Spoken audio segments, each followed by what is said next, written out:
Ujambo na karibu kwa mara nyingine tena mtazamaji wa The World News katika kipindi hiki cha ulimwengu wa siasa. Jina langu ni Adam Hussein.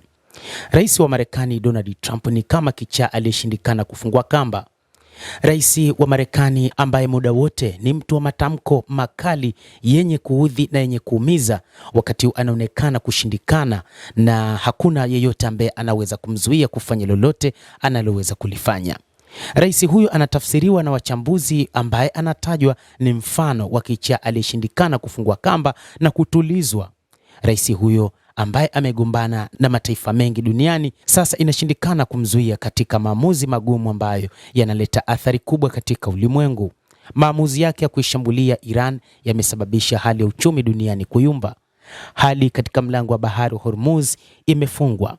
Sasa anataka kutumia mabavu mengine katika kuhakikisha meli za kivita za Marekani zinasaidia katika kupitisha meli zilizobeba mafuta kutoka mataifa ya Ghuba kupita katika mlango wa bahari wa Hormuz ambao umefungwa na wa Iran tangu kuanza kwa mapigano mnamo Februari 28.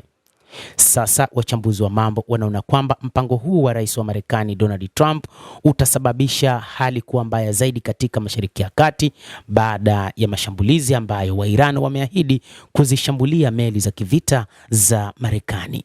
Hata hivyo, rais huyo wa Marekani ambaye alianza majukumu yake mwaka 2025 katika awamu yake ya pili, moja kati ya jambo ambalo walimwengu hawezi kulisahau ni kutumia majeshi yake kikatili kumteka nyara kiongozi wa nchi ya Venezuela Nicolas Maduro, ambapo baadaye akaamua kuanzisha mashambulizi makali ndani ya Venezuela, jambo ambalo lilikuja kusababisha kutekwa kwa Maduro na mkewe, lakini pia mpango wake ulikuwa ni kuhakikisha anamiliki mafuta ya Venezuela ili tu aweze kuhakikisha anaushika ulimwengu na kufanya atakalo.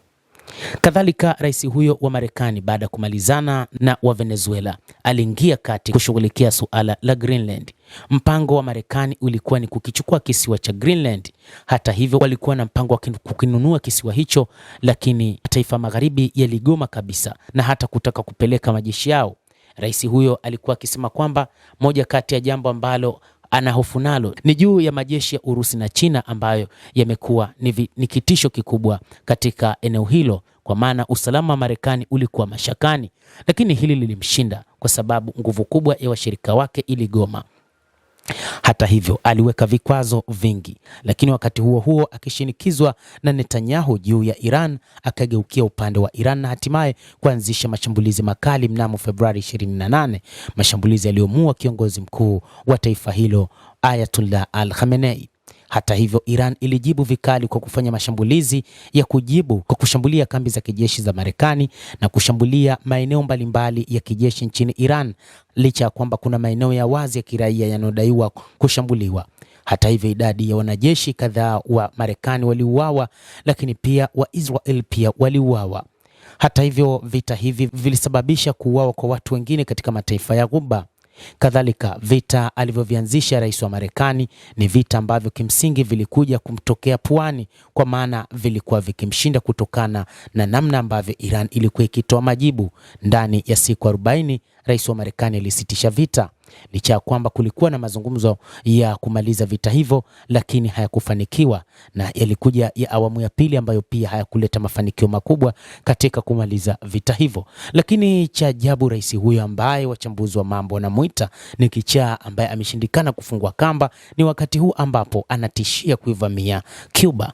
Rais wa Marekani amesema kwamba wakati wowote majeshi ya nchi hiyo yanaweza yakaivamia Cuba, lakini jambo pekee ambalo wakati huu linaonekana litakuwa ni baya mno ni pale ambapo ulimwengu utamwangalia tena rais huyo wa Marekani ambaye mipango yake ni kuondoa utawala wa Cuba.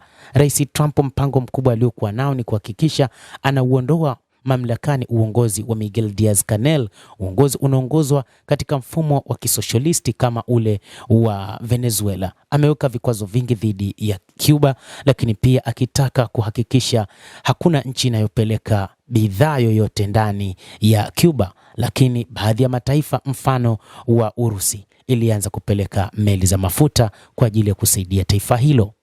Mtazamaji wa The World News, kuna mengi juu ya rais wa Marekani Donald Trump ambaye wachambuzi wa mambo wamemuita ni kichaa aliyeshindikana kufungua kamba, huku nchi nyingi zikimtazama, licha ya kwa baadhi ya viongozi wa Umoja wa Mataifa na hata wa jumuiya mbalimbali ikiwa ni pamoja na zile za UN na mataifa mengine ulimwenguni yamekuwa yakimuonya, lakini yameshindwa kumzuia moja kwa moja na hivyo kufanya maamuzi ya yeye kama yeye. Endelea kutufuatilia, lakini usisahau kulike, kucomment, kadhalika kusubscribe channel yetu hii upate habari hizi kwa mapana hapa The World News.